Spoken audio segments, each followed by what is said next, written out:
Iran selama puluhan tahun diposisikan sebagai simbol perlawanan terhadap Barat. Negara yang menolak tunduk pada tekanan global, berbicara lantang soal kedaulatan, dan mengklaim berdiri di atas prinsip revolusi. Namun di awal tahun ini, ancaman paling serius bagi Iran justru tidak datang dari Amerika, Israel, atau kekuatan asing manapun. Ancaman itu muncul dari dalam negeri, dari rakyatnya sendiri, yang akhirnya berhenti takut dan mulai melawan. Krisis yang kini melanda Iran bukan peristiwa tiba-tiba. Ini adalah hasil dari tekanan ekonomi, sosial, dan politik yang menumpuk selama bertahun-tahun. Sanksi internasional terus melemahkan ekonomi, nilai mata uang rial terjun bebas, harga kebutuhan pokok melonjak, dan daya beli masyarakat runtuh. Dalam kondisi ini, negara gagal menjawab kebutuhan paling dasar warganya, hidup layak. Ketika negara tidak lagi mampu menjamin kesejahteraan, legitimasi kekuasaan mulai dipertanyakan. Bagi sebagian elit, krisis ini mungkin hanya grafik ekonomi yang menurun.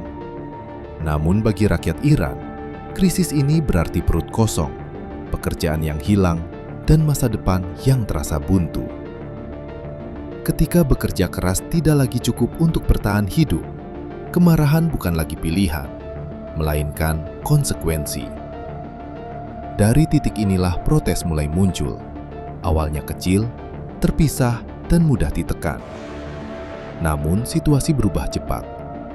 Protes menyebar lintas kota dan provinsi, melibatkan mahasiswa, buruh, pedagang, hingga warga biasa. Ini bukan lagi demonstrasi kelompok tertentu. Ini adalah kemarahan kolektif.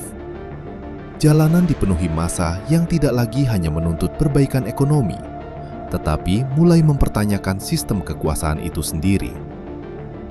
Iran memasuki fase yang jauh lebih berbahaya, perlawanan terbuka terhadap otoritas. Pemerintah Iran menyadari satu hal penting. Jika gelombang ini dibiarkan, kontrol bisa runtuh. Maka respons yang dipilih bukan dialog atau kompromi, melainkan kekuatan.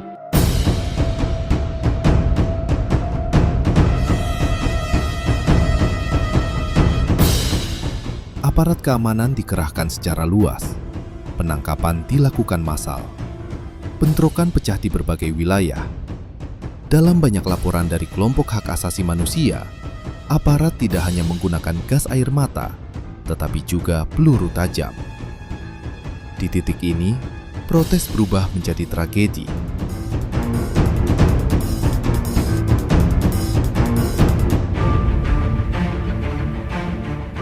Jumlah korban terus meningkat. Ratusan orang dilaporkan tewas, ribuan lainnya ditahan. Banyak keluarga kehilangan anggota mereka tanpa kejelasan hukum. Sebagian ditangkap tanpa pengadilan, sebagian lainnya menghilang. Ketakutan menyebar, tetapi tidak memadamkan perlawanan. Justru sebaliknya, kekerasan negara memperdalam jurang antara pemerintah dan rakyat. Ketika tekanan internasional mulai menguat dan bukti-bukti visual mulai menyebar ke luar negeri, pemerintah Iran mengambil langkah ekstrim berikutnya, memutus internet hampir total. Media sosial diblokir, komunikasi internasional dihentikan, dan arus informasi diputus. Iran secara sadar memutus dirinya dari dunia luar. Tujuannya jelas, bukan keamanan nasional, tetapi pengendalian narasi. Dalam era modern, internet bukan sekedar alat komunikasi. Ia adalah alat dokumentasi, koordinasi, dan pengawasan publik. Dengan mematikannya, negara berusaha menghapus saksi. Namun mematikan internet tidak menghapus realitas di lapangan. Kekerasan tetap terjadi, hanya saja kini berlangsung dalam gelap, jauh dari kamera dan sorotan global.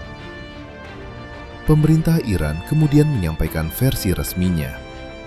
Mereka mengklaim situasi terkendali dan menuduh adanya campur tangan asing. Amerika Serikat dan Barat kembali dijadikan kambing hitam. Narasi ini bukan hal baru dan telah digunakan berulang kali dalam setiap krisis internal. Namun ada satu fakta yang sulit dibantah. Yang turun ke jalan, yang tertembak, dan yang ditangkap adalah warga Iran sendiri. Di tingkat internasional, situasi ini memicu reaksi keras.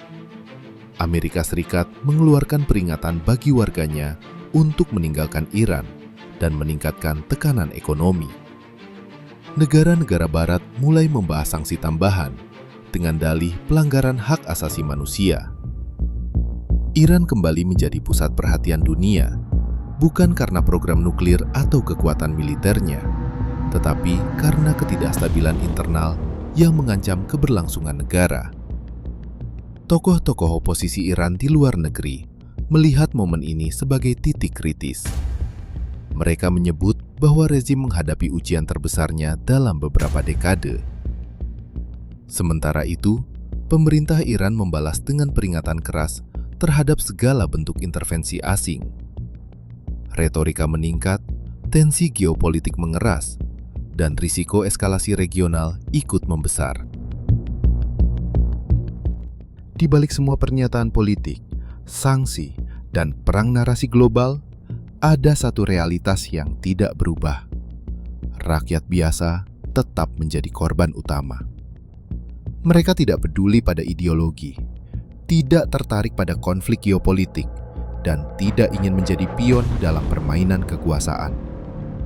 Yang mereka tuntut sederhana: kehidupan yang layak, keadilan, dan rasa aman. Hingga saat ini, krisis Iran belum menemukan titik akhir. Beberapa wilayah diklaim telah stabil, namun laporan penangkapan dan bentrokan terus muncul. Ketegangan belum reda, dan kepercayaan publik terhadap negara terus terkikis. Banyak pengamat menilai bahwa apa yang terjadi sekarang bukanlah penutup, melainkan awal dari fase yang jauh lebih menentukan bagi masa depan Iran. Iran hari ini bukan lagi soal Barat melawan Timur, bukan soal nuklir, dan bukan soal sanksi. Ini tentang satu pertanyaan sederhana yang belum terjawab. Berapa banyak darah yang harus tumpah sebelum kekuasaan mau mendengar rakyatnya sendiri? Ketika negara memilih senjata daripada dialog, ketika internet dipadamkan untuk membungkam kebenaran, dan ketika rakyat dipaksa diam dengan ketakutan, satu hal menjadi jelas: krisis ini belum berakhir. Ia baru memasuki bab yang paling berbahaya. Dan pertanyaannya sekarang bukan apakah Iran akan berubah, tetapi siapa yang akan tumbang lebih dulu? Rakyat yang menolak tunduk atau sistem yang menolak mendengar?